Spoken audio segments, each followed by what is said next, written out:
Back, everyone. The search for survivors continues this morning in central Texas after last week's historic flash floods. More than 100 people were killed, nearly 30 from a children's sleepaway camp.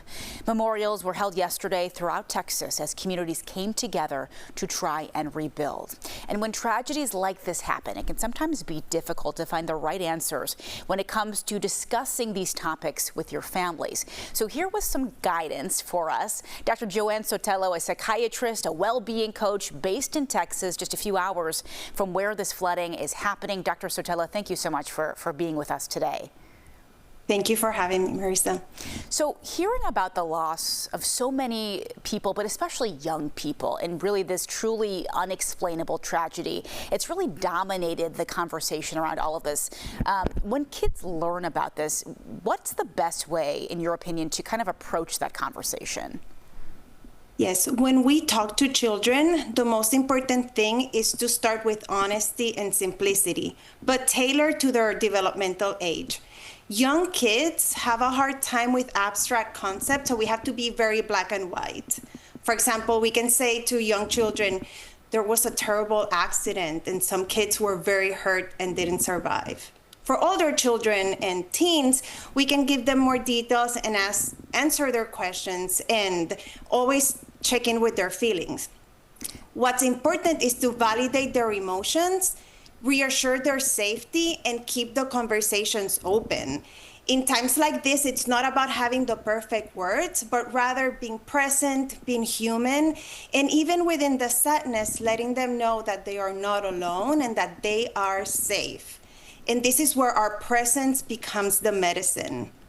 That's really good advice, and especially the difference between younger kids and maybe some teenagers and approaching that topic differently. Videos coming out of Texas, you know, it's seemingly everywhere.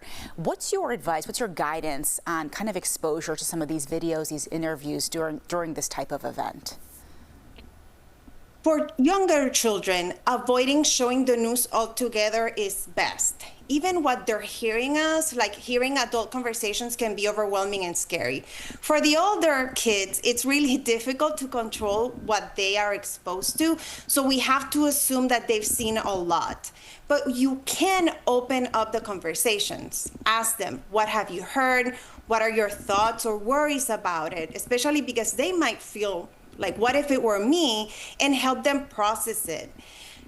It's a good note to remember that ongoing repeated coverage, especially visual, can kind of keep that anxiety and feel like we're getting traumatized over and over again. And that's true for all of us.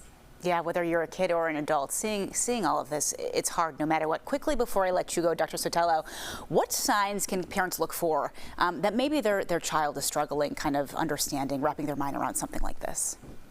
Sometimes signs for the adults to look forward to in kids are changes in mood and behavior, like irritability, withdrawal, regression, like bedwetting or clinginess. They can also have changes in sleep, appetite, nightmares, or even physical symptoms like headaches or stomach aches. It's important to note that it's very appropriate for kids to have some of these symptoms when exposed to trauma, even if it wasn't direct. But if it persists beyond several weeks or if it interferes with their functioning, that is a good time to reach out to your pediatrician or even to a therapist or a psychiatrist. Really good warning signs to look out for. Dr. Sotelo, thank you so much for your time and for shedding some light on this during a really difficult time in Texas. Thanks again. Thank you.